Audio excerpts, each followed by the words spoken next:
And so we come to our ultimate thesis of this morning, an F for grading, the failure of assessment practices in education. Please welcome Luke Cunningham.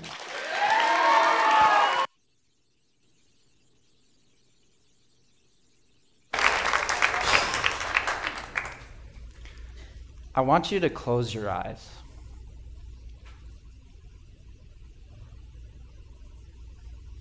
Now, think about your education, the good, the bad, and the ugly.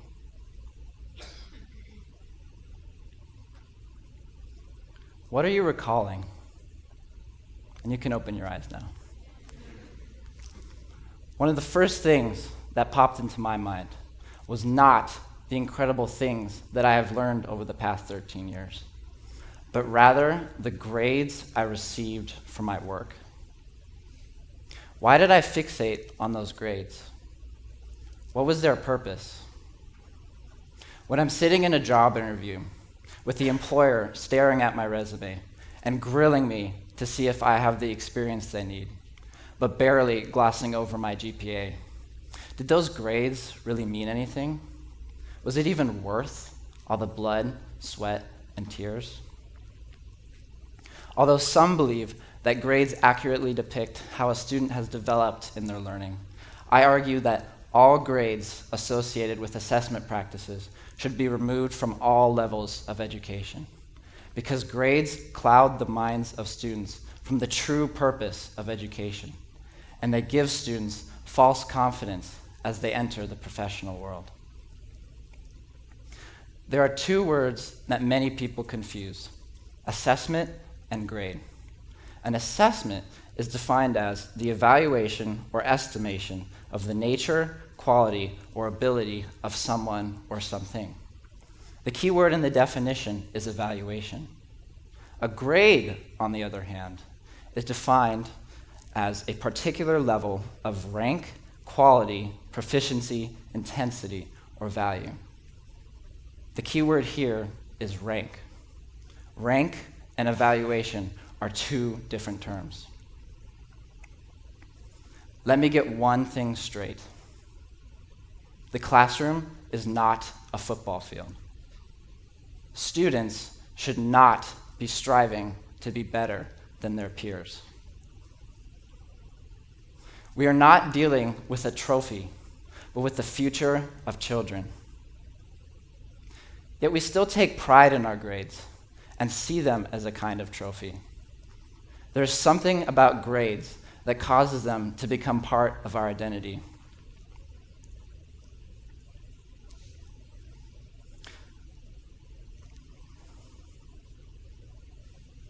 Excuse me one moment while I recollect my thoughts.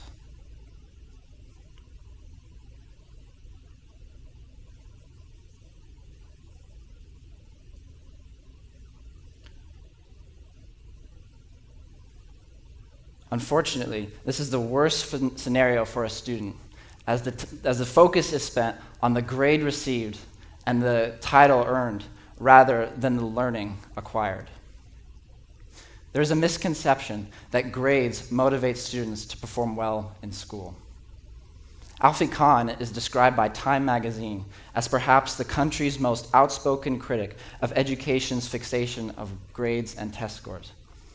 He says that one of psychology's most robust findings is that extrinsic motivation, doing something in order to receive an award, is completely different from, and often inversely related to, intrinsic motivation, doing something for the sake of it. The more we offer rewards to motivate people, the more they tend to lose interest in whatever they had to do to get the reward. Therefore, by shifting the focus from the reward to a love of learning, only then can the true purpose of education be fulfilled: to produce lifelong learners of virtue, wisdom, purpose, and courage. Changing the letter grading system may be too radical at this time. Some people are not willing to change what already seems to work. But the whole point of education is to train students and to increase their love of learning, and that cannot be taken away from them. Something must be done. Otherwise, we will continue to harm each and every student that receives an education. A better system of assessment removes any aspect of competition within the classroom. And students would love to learn for the sake of it, not for an artificial reward.